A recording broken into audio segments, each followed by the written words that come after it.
This is the opening of the third public workshop of the Imptox project, the project that is having allergy and asthma info nanoplastics on the development, severity of the allergic diseases, and also the role of contaminants in all of this. I'm really grateful to 6 fantastic speakers who accepted our invitation to join us today and to share what they know, what they have learned about this very exciting topic. We all know that, almost every day we can read in magazines, newspapers, news about micro and nanoplastics, but it is also very important to our speakers today will share solid scientific data and their knowledge understanding of this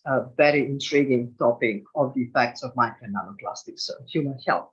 So today we are going to hear about public health and micro nanoplastics, also about antibiotics, resistance gene transfer, and the impact of microplastics on this.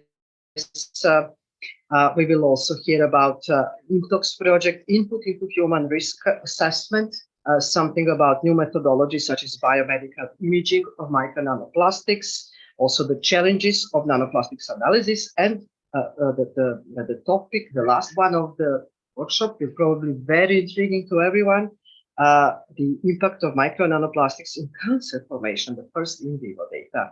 So I'm really happy to have all the speakers with us and are also advisors who will be giving the talks today. And my pleasure to invite our first speaker, Ian Madvey from Imperial College London, School of Public Health. Please, Ian, thank you for being with us and for accepting the invitation. Good afternoon, everyone. Thank you so much for inviting me. I'm going to begin with a disclaimer, an important disclaimer. I am in no way, in any sense of the word, an expert on micro or nanoparticles. Why the hell am I here? Okay, let's step back. What I am, and I would never use the word expert, is somebody who studied air pollution for about 30 years, studied the impact of air pollution on health, and I'm trying to understand the mechanisms by which the stuff in the air that we breathe, the biological, the inorganic material, impacts on human health. And guess what? This stuff is in air. And so I might argue that we've been studying this stuff for about 30 years, just not knowing how much of the signal that we identify in our health studies actually we can attribute to microplastics, which we can see, and the nanoplastics, which are probably there, but we can't yet see. Okay, so this is where I'm going to begin. Hence the nature of my talk, because we're talking about health. Microplastics, nanoplastics are discussed in the context of health. And I think we're at a point where we have to try to work out what the balance is in terms of how we communicate this message to the public. Because at the moment, there's quite a lot of scaremongering in the popular press. And we need to have more of a balance. And to have balance, you have to understand how plastics potentially fall into the landscape of toxins and toxicants. And I'm only going to talk about the inhalation route because that's what I know about. And we have to find out how we're going to address the question. Now, let's go on to the next slide. The voice sticks, doesn't it? Let's go here. Go. Oh, there you go. I obviously, because I don't study microplastics, stole my slides from the person in my group who does. Okay, Stephanie Wright. When I was going through these slides, it reminded me very much of something I've learned over the years of communicating to policy makers about the impacts of air pollution. Look at this. We have really big numbers, don't we? 5 billion tons of plastic waste in landfills since 2015, 4.8 million to 12 million entered the marine environment, only a fraction of that being in the marine environment, some of it being in the terrestrial environment. These are all big numbers. And the first thing I'm going to caution you from experience is the public do not respond well being bashed over the head with very big numbers persistently. They switch off, yes? If it feels as though it's too big and too implausible, it becomes very difficult to communicate with them. So you have to be very careful how you do it. Okay, then we can go on. It's a bit slow, the computer at the moment, just to warn people. Then we have an issue with classifications. Okay, so look, I come from the air pollution world. My world is very simple.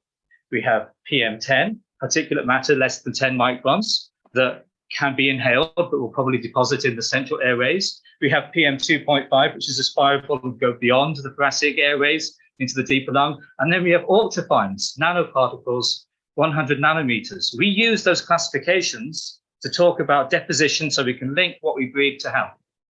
And microplastics doesn't use that definition. And already that's going to lead us to certain confusions in discussions about the relatively risks and hazards of microplastics and nanoplastics. And when we begin to compare them, okay, with everything, nobody breathes microplastics alone. Yeah, we breathe them in the context of a very complicated biological inorganic cloud of other materials. But the field, let's face it, is red hot. It's actually quite hot, and it's quite new. Well, newish, shall we say.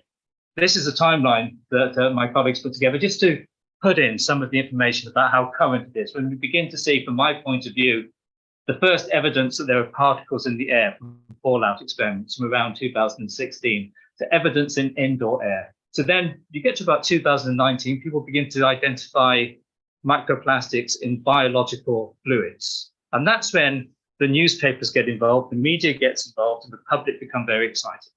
And I could go 2019 onwards, name your tissue or body fluid of choice. Yes, that's what's going to happen. There are lots of people going around going, has anybody published anything in the brain yet? How about the liver? Let's go after the liver, yes? But you have to pause. If you show one plastic particle in a tissue, what does it mean?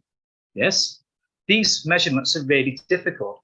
Handling the tissues from an autopsy to get it to be processed, to be analyzed for microplastic is a very difficult journey for something to go on without being contaminated, materials in the air coming into contact with it. If you even show it there, what does it mean? When did it get there? Was it causally related to any pathology you see in that tissue? Yes. You have to be so careful about how you talk about it. But it is there. And that's irrefutable. And lots of people talk about this in the air. You know, when people started talking about this, the first question was, where does it come from? Okay, so I've got different routes here from agriculture, from sort of fertilizer spraying, from landfill, from cities. And of course, I suppose the point at which I first picked up my interest and thought, okay, well, maybe I will become casually involved in this, is when the discussion about tires and tire wear came up. There was a long discussion between me and my colleagues about whether tire wear is really a microplastic or not. But for the sake of this argument, we're going to say it is, yes? So why does tire wear come up? Because in cities, it's a huge source of microplastics. And we can infer, though we have not seen, that it is probably a major source of nanoparticles. And why is it important? It's important because as we phase out the internal combustion engine, if for no other reason, if we don't, we simply won't meet our net zero commitments, we will get a greater proportion of the air pollution in our cities coming from non-exhaust sources. So it will become more important as time, not less important. And in truth, we know very, very little about it. We do know this stuff is in the air, although it's relatively recent, isn't it? And I've got some sort of papers here. Lots of people, I'm struggling with the keyboard here. People have measured it. And I've got these measurements here. So these are largely from fallout experiments, yes? 110 particles, you know, in the air per day per meter cubed, 36, 56, up to about 700. And these numbers are particles in the air, but I want to give you some context for this, yes? Okay.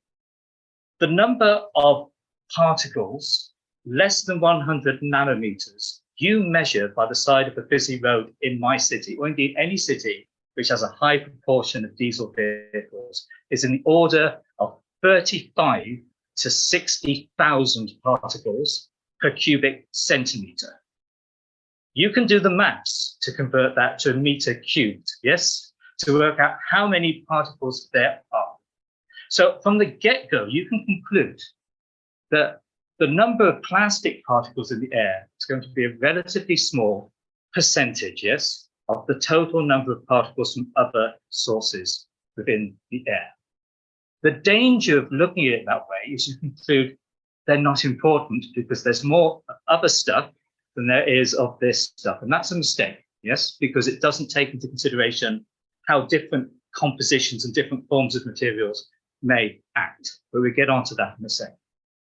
The other issue we have is that when you look at the studies, and this was up to June 2012, look, we're still really looking at relatively big stuff, yes, from my point of view, yes. For understanding and being able to do the dosyometry and relate it to health effects, we really need to be less than PM 2.5, or at least at a median of 2.5, so that we can begin to interrogate it.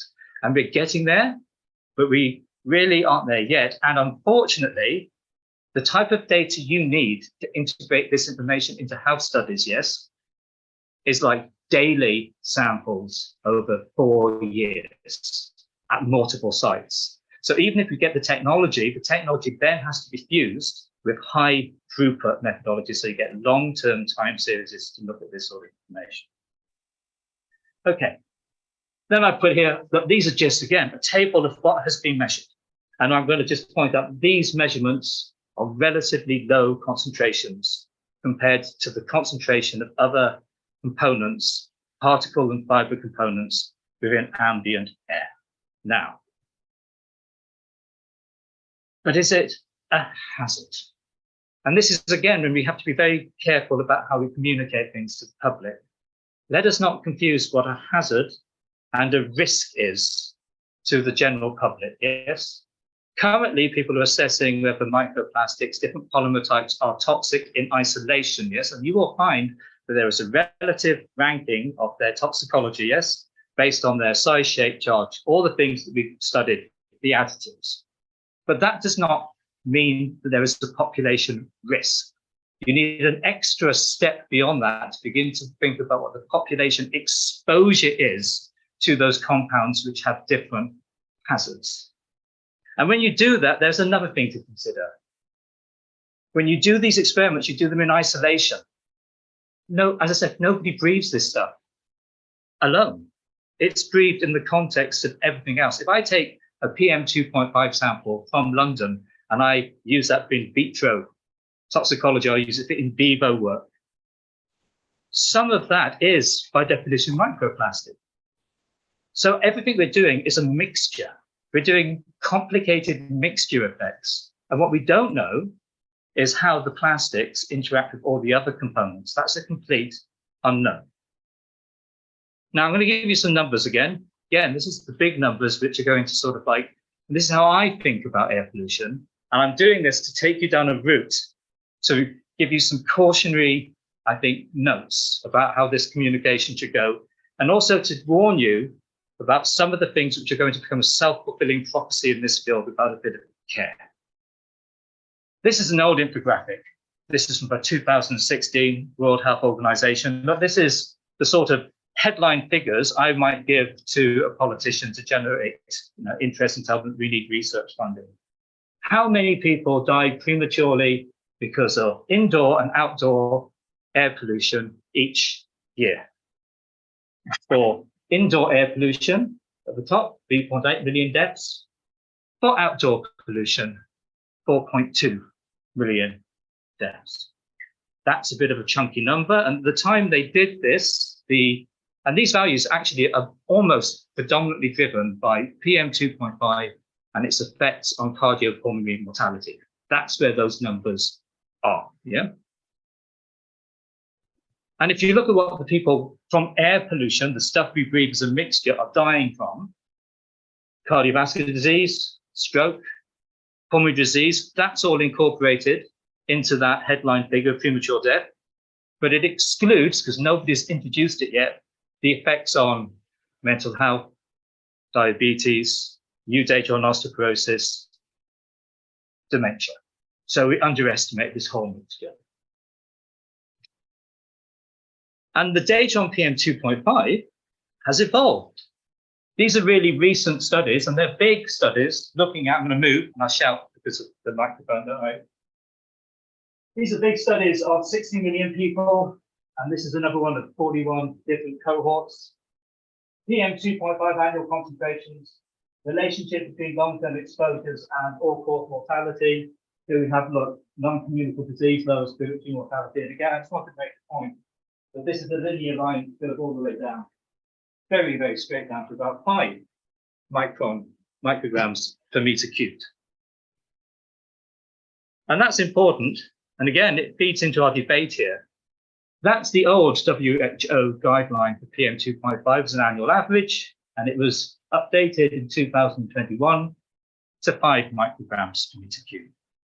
And remember, as I said, as the other components from direct combustion begin to go down, the non-combustion sources within that 5 micrograms are going to become more and more important from a policy perspective.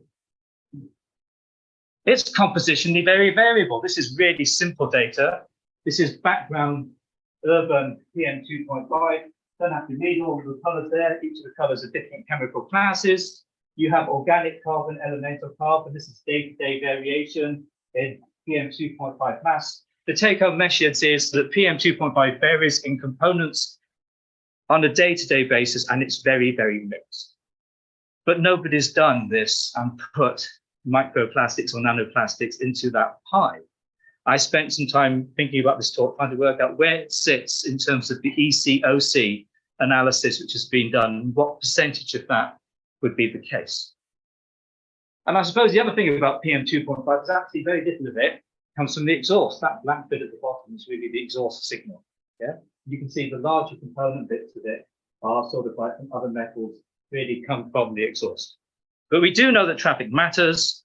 There's lots of data. We know that air pollution has been classified as a class A carcinogen. There are big reports showing that traffic-related air pollution is associated with ill health. There's even a report which everybody working in microplastic and thinking of tires should be reading, which was published very recently by the HEI, which looked at the long-term effects of air pollution. Now, why does that matter? Currently, at the policy level, every component part of PM2.5 is treated as having an equal health effect. The argument is that the data is not sufficient to say that any one component of PM2.5 is any more harmful than any other. Now, from a toxicological point of view, that makes absolutely no sense. But there is so much mixture and sort of like contradictory science in the field, that's where it is. Which means you can actually, as a microplastic community, if somebody says we don't think it's that important, turn around and say it's as important as any other component of PM2.5, because as you have said yourself, yes, no component is any more harmful than any other. But you can begin to pull it apart. And this is a very old study, but it's an illustration, I think, where microplastic research has to go to make that jump between hazard to actual health, okay, in a safe way. This is a study that's really old, it's from 2009, but already at that point, people were asking questions about which bit of PM2.5 was more harmful than the other. So here we have cardiovascular hospital admissions, and here we have respiratory admissions. And this, instead of being PM2.5 mass, is a whole smorgasbord of components, yes? And what you're looking at is how the different components in PM2.5 contribute additional risk of hospital admission. And the ones which are bold are telling you the ones which are having a significant effect. You can see vanadium, elemental carbon, nickel. Over here, they're black again, elemental carbon, vanadium, and nickel. This is where the exhaust story comes from.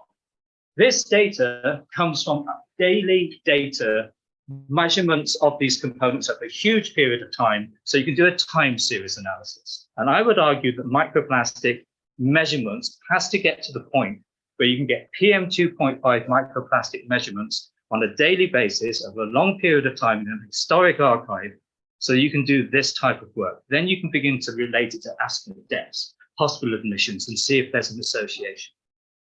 Because at the present moment in time, we really don't know. how micro and nanoparticles fit into that scheme.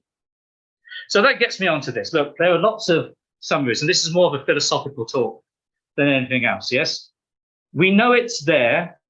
We know there's a large emission source in our environment.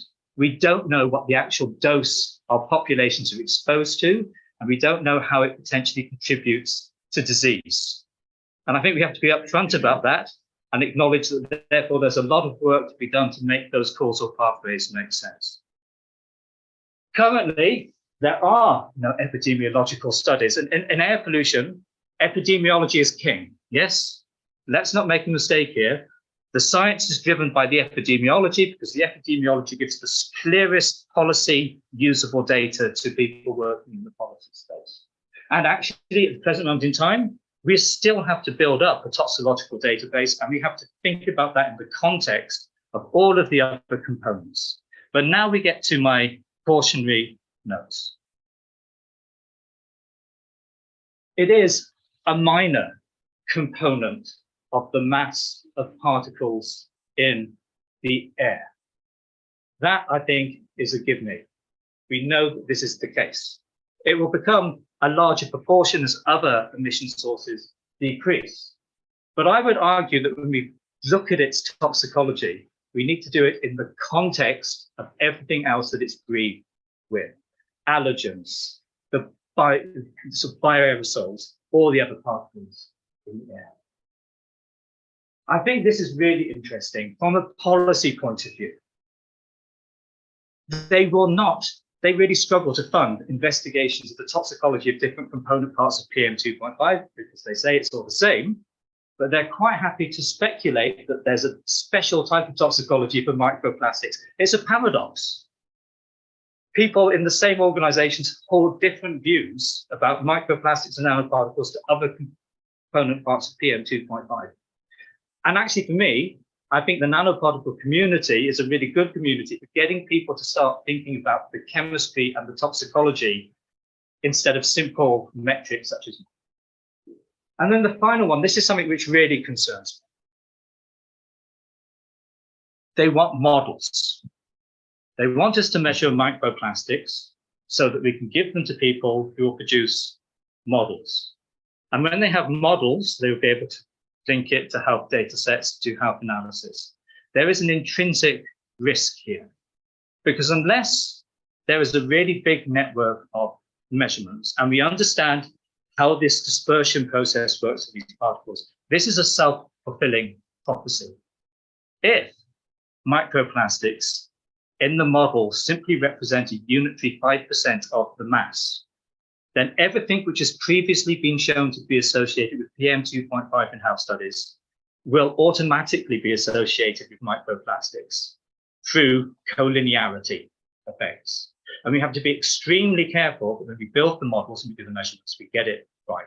And so that's, again, telling us to do the measurements properly, but to do lots of them and to really understand gradients between urban, suburban, rural, and distances from sources. And that's it. Thank you very much.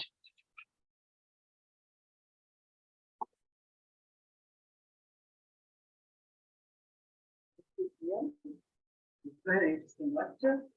Any questions for our speaker? Already?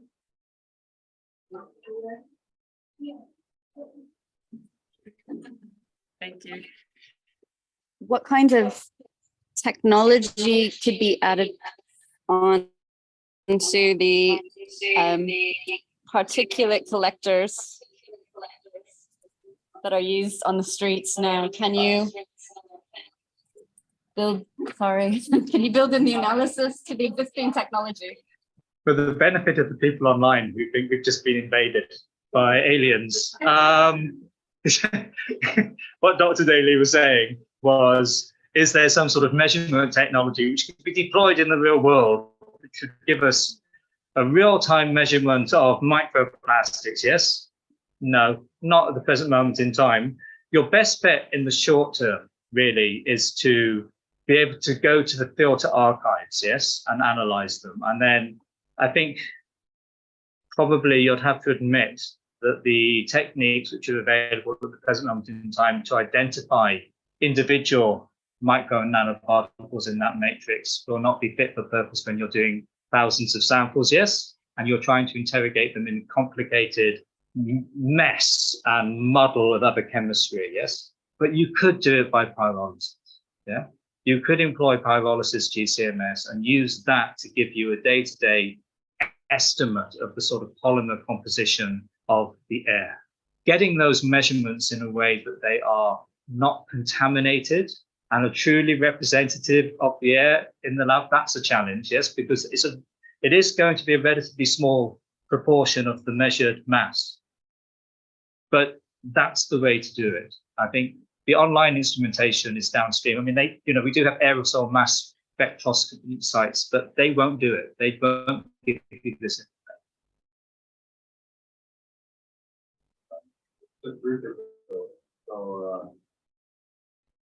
I mean, I completely agree with you that the graphic, the minus point of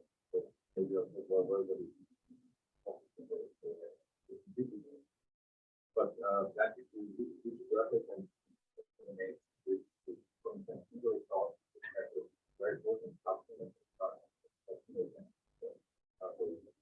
obviously, that would be very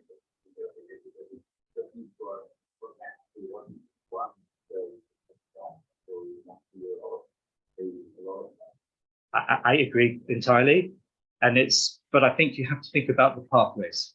Yes. So, for example, if I look at plastics, I think persistence is the issue. Yes, persistence and the extent to which they'd be cleared in tissue. Yeah.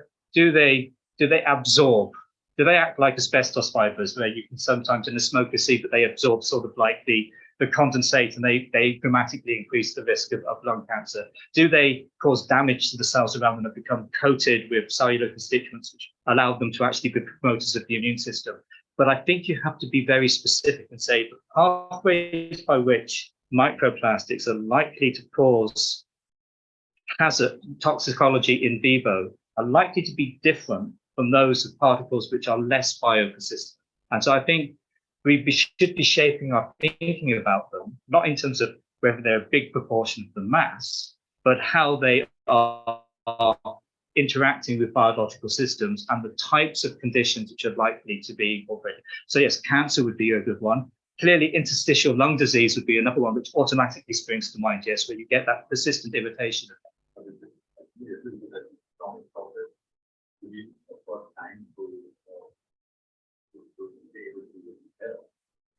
And really difficult to set up a quick screen for some of these chronic infections, really begin to really explore new and fairly novel models. First thing would be great if we can, if people online are,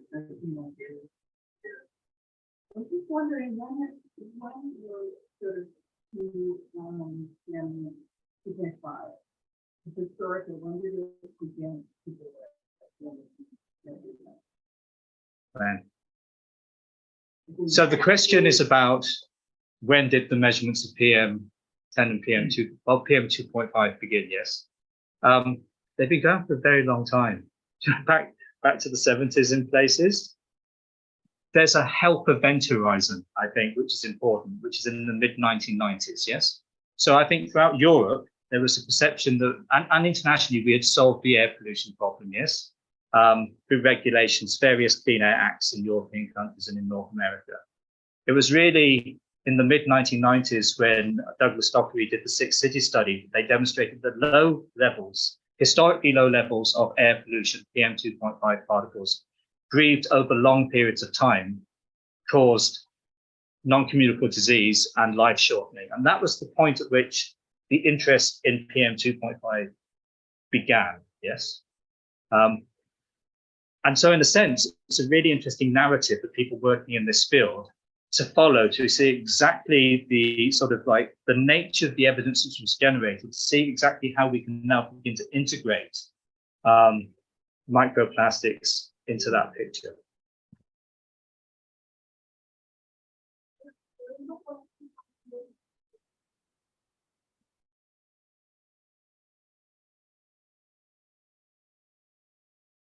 you have to look at it. You have to unmute.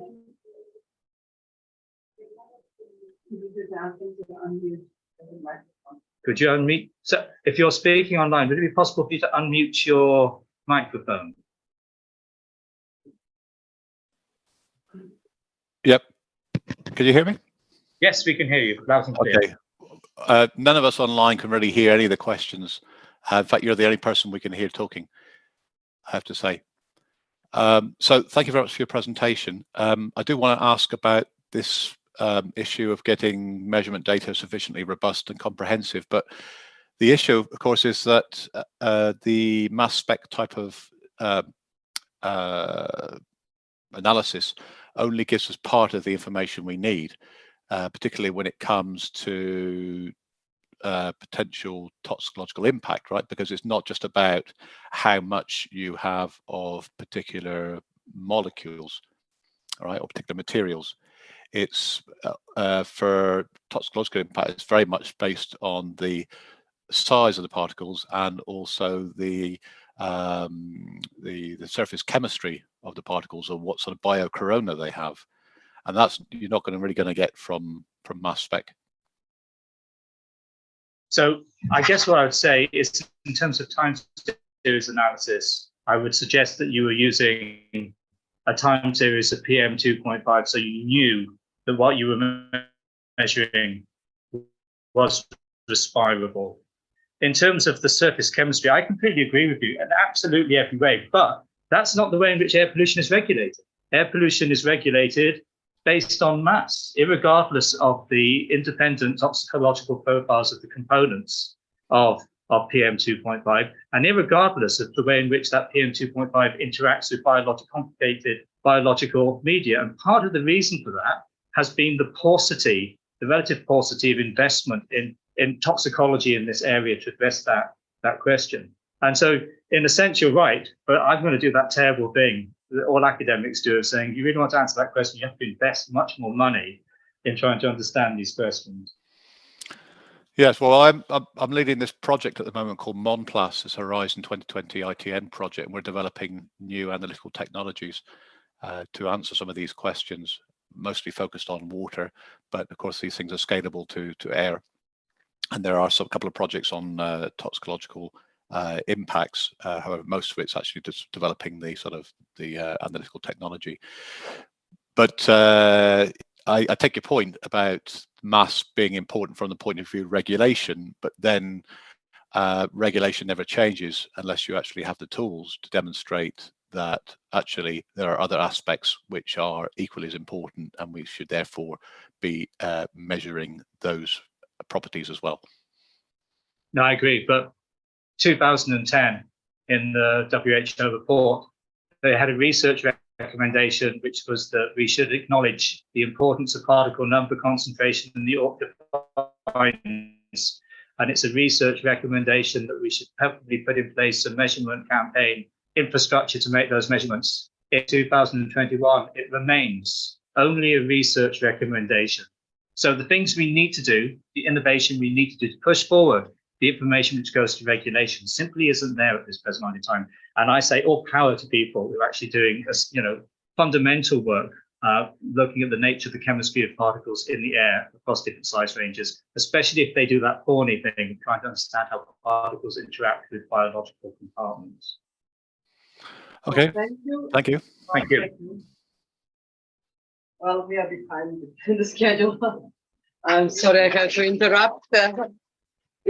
It's been really very interesting discussion and very intriguing talk given by Ian.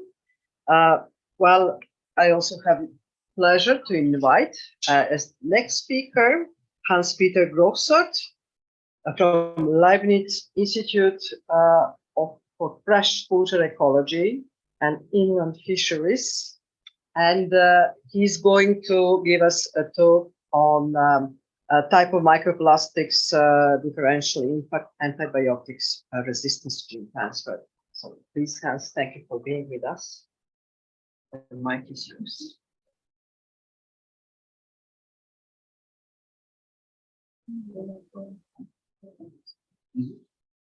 Can I tell you? Yeah. Yeah, hello everybody, welcome. Thank you for this nice invitation. As you can see, I have slightly changed my title because I don't want to only focus on the quality of microplastic particles on antibiotic resistance gene transfer. I want to be a bit more general to give you a bit more information about the problematic. So first of all, I want to thank many people who have been working in my group and have contributed. And overall, it has been a big pleasure to have young, stimulated people, enthusiastic people, bringing in new ideas and new research avenues.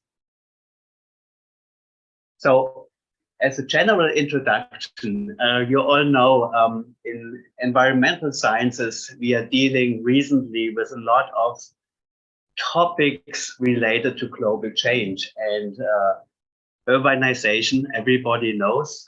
Also, climate change is under heavy discussion currently, and also plastic pollution.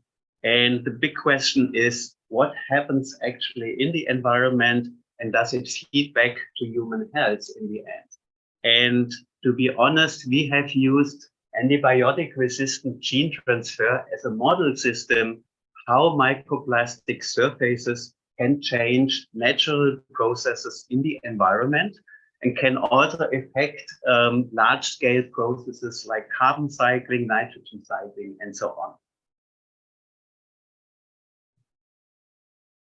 Okay, so everybody knows these pictures. Ian has already shown a bit. The interesting point is we are always dealing with a mixture of very different particle types in the environment. You also see that in some environments, we have huge amounts of these new surfaces, which are of course reactive, and they get colonized by microbes. And we actually don't quite little what they are doing and what it means for us and also for the environment. So there is a definite concern for example, for the Sustainable Development Goals, in particular, water cleanliness. So do we have enough drinking water? But it's basically related to many of the different SDGs. And we came up with a little review on what microplastic surfaces mean for microbial ecology. Yeah, by training, I'm a microbial ecologist, so I'm very much interested which microbes are around and what are they doing in the environment and how can they change their system. And with the current development of methods, we also have very nice tools to link the identification of microbial communities with actual activities. And therefore, we are very much interested how these artificial surfaces in the environment shape microbial communities and their overall functions. And it is clear that microplastic, there are a lot of studies around which have shown that microbial communities change in the presence of microplastics and also in the presence of different types of microplastics. And there are also studies now focusing more on particle quality and the relationship to specific microbial communities. And there was early on studies which showed that there is an enrichment of pathogenic bacteria on these microplastic particles, which of course can directly cause certain human health concerns. And when you look at the functionality, it becomes a bit more complicated. Most of the people were interested in microbes, which can directly degrade microplastic particles. But also, if you look in the metabolome, you see that there are no genes for microplastic particle degradation involved. And we all know that there are certain environmental microbes around which can actively degrade microplastic particles. But the lack of microplastic degradation genes doesn't mean that the microbial function is changing in the presence of micro and nanoplastic particles. And the question is, what is actually changes, and does it matter for us? So we are focusing on antibiotic resistance in the environment, and there is a good reason, because there are different mechanisms by which antibiotic resistance genes can be transferred from one microbe to another one, and that also the genes can spread from human pathogens to environmental bacteria and vice versa. So they can be also genes transferred to pathogens and lead to the development of multi-resistance. And this is of a really big concern nowadays. So if you look at antibiotic resistance, or the problem of antibiotic resistance, you can see that it has developed to a real global health issue. So there are already many people dying in the presence of multi-resistance bacteria, which cannot be treated by antibiotics anymore. And the estimated sum in the future is enormous. So it also turns into an economical problem. And that's the reason why we should care.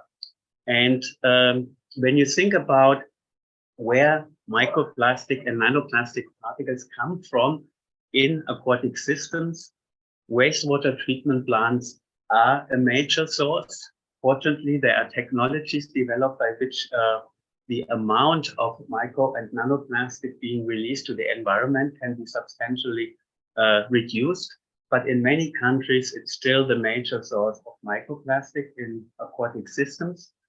And they also form, and basically a reactor where you have high concentrations of nutrients, which lead to very good growth conditions for most bacteria, including pathogenic bacteria. You often have high heavy metal concentrations, and that also will select for pathogenic bacteria, which has antibiotic resistant genes. And then you have the problem of the development of multi-resistance. So if you look at this graph, you can nicely see that it has been summarized. We have a cocktail in the wastewater of microplastic, antibiotics, and bacteria of all different kinds. And then we have basically, due to the pollutants in the wastewater treatment plants, a selective enrichment of certain antibiotic resistant genes, because the development of antibiotic resistance is often coupled to, for example, the presence of heavy metals. And on the other hand, you also have different interactions taking place at the surface. So microplastic can actively absorb antibiotics. And again, this will also increase the selection of antibiotic-resistant bacteria in the wastewater treatment plants. So then you can basically have a selection of specific microbes which can stand these environmental conditions, and they get enriched in antibiotic-resistant genes. And that has been also shown that microplastic is specific in its surface properties. We have already heard here during the meeting quite a bit. But the interesting point is really that it can directly interact with certain antibiotics, and it will lead to an enrichment of antibiotics on the surface. And so what often happens, even so the percentage of microplastic loaded with antibiotic-resistant bacteria escaping from the wastewater treatments and ending up in the environment is low, it can be still a problem because it's a constant source. So we have a constant release of antibiotic-resistant bacteria into the natural environment. And therefore, we are interested to look a bit more in detail. So we follow a gradient from urban to rural systems. It's basically Berlin as a city and the surroundings. And to be honest, the surrounding of Berlin are, of course, also anthropogenically modified, and we have a lot of agriculture where we also have the problem of antibiotic resistant gene selection, for example, due to the farms. And but what we can actually say, in a more and more urbanized world, we have an increasing problem with antibiotic resistance. First of all, we have a much higher number of fecal bacteria, so potentially also pathogenic bacteria being released in the environment, and often it's coupled with antibiotic resistance. So we did a study, and we looked at different lakes in the environment and in Berlin. And then we also looked at a farm. You see it's a cattle and a pig farm. And we also compared it to the antibiotic resistance pattern in a wastewater treatment plant. What you can see, the red color is actually indicating the darker the color, the higher the concentration or the number of genes in the metagenome from the different samples. And you can also see that we have, for example, the type of the sample, which is given here. So we have water samples, wastewater treatment samples, and sediment samples. And then we also have here on the scale, the color bars also give you an idea on the mechanism, because we looked at certain functional genes, and you can see that basically in the water samples, the samples from the cattle farm, the cattle and pig farm, is much more diverse. So we see that there are more new antibiotic resistant genes are occurring. And what we also see is that in the wastewater treatment plant, in particular in the inflow, we have a very high concentration of, let's say, non-environmental antibiotic resistant genes. And you can also see that in the outflow, we have a substantial reduction in the diversity, but also in the abundance of these genes. So meaning that also the wastewater treatment plant, of course, is functional active.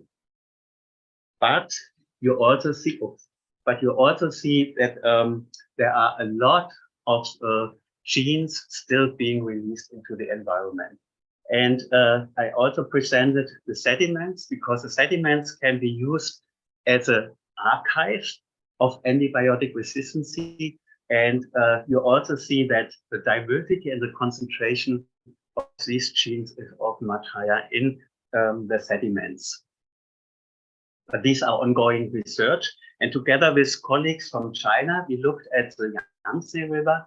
And what you can see, so these red dots basically indicates the highest risk of potentially risky antibiotic resistant genes, which are known to cause problems.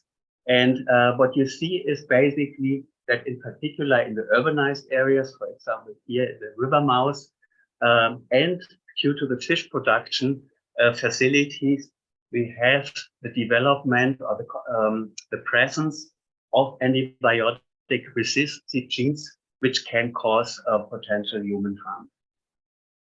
And we did also some experimental studies to look at the combination between microplastic and wastewater treatment.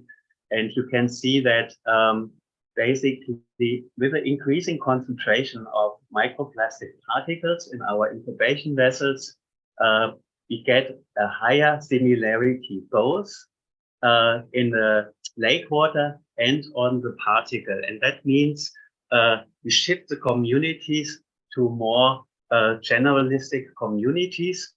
And it also, the communities resemble more and more to the wastewater, which means that we can, with a high presence of microplastic, we select for wastewater bacteria in the environment.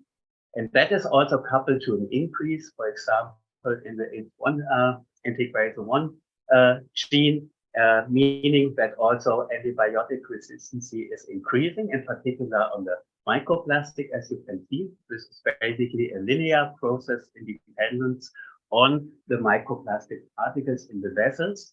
In the surrounding water. However, you reach somehow a plateau, and that shows that most of the development of the antibiotic resistance is actually taking place at the microplastic surface. And last not least, this is a pretty new study from Chinese colleagues. It's a bit hard to read, unfortunately, sorry for the bad quality. I sampled this yesterday night.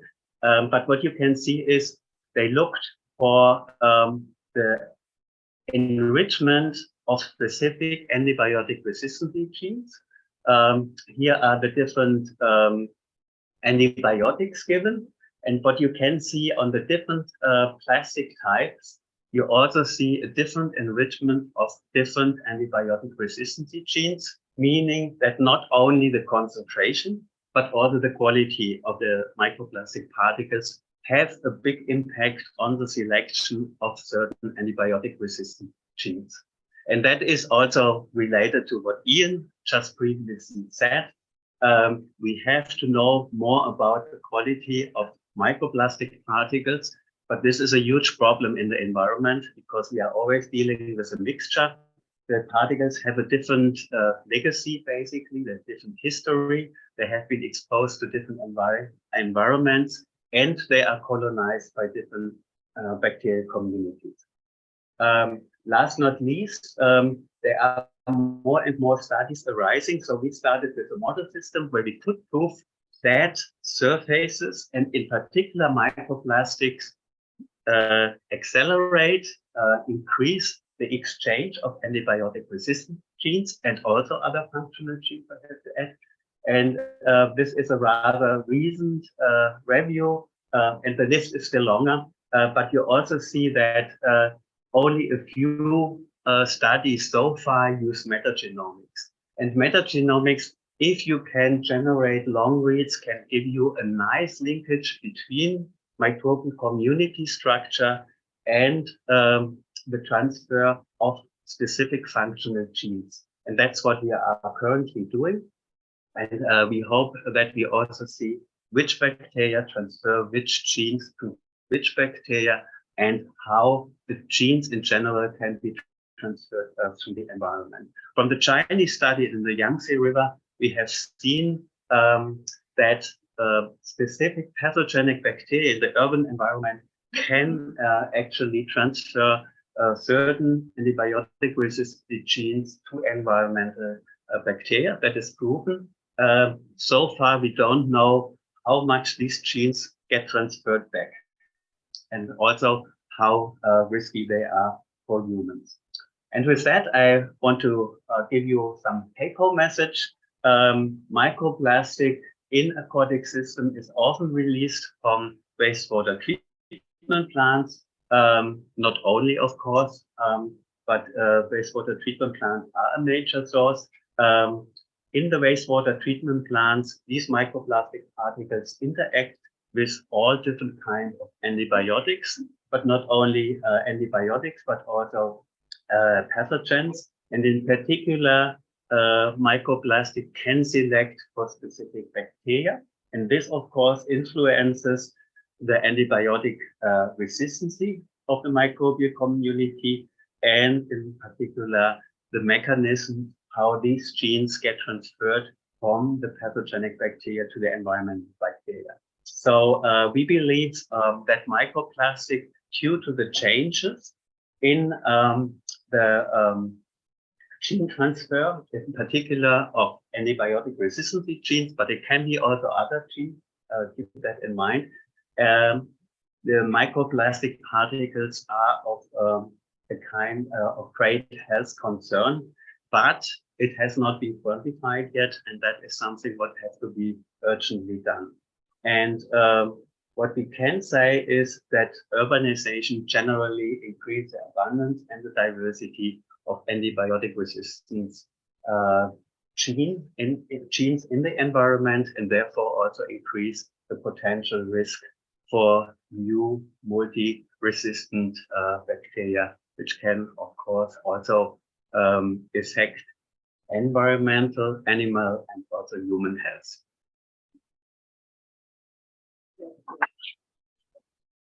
Thank you very much.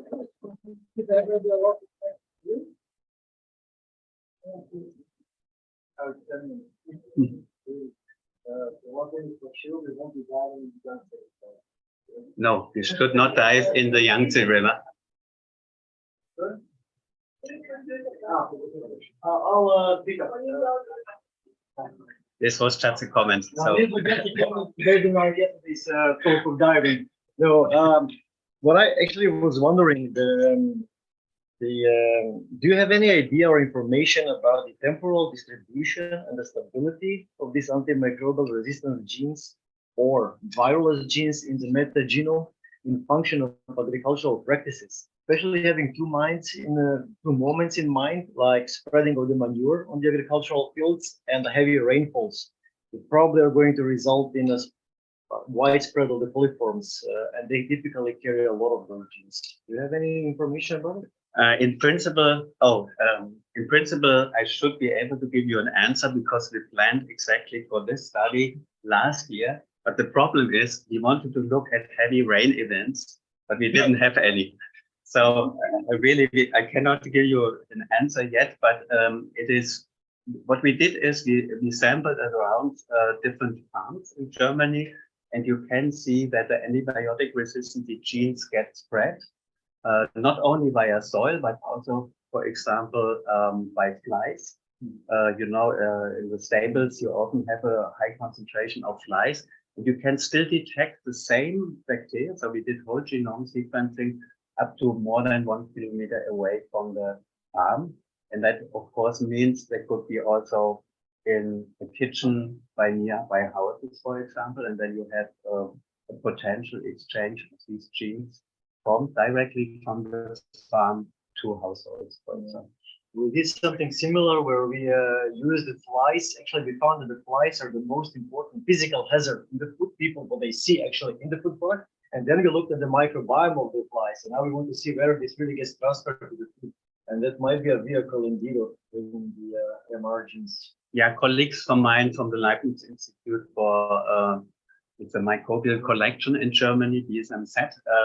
They actually did this whole genome sequencing with PacBio, and we could really see that exactly the same genotypes from the stables are transferred to the environment.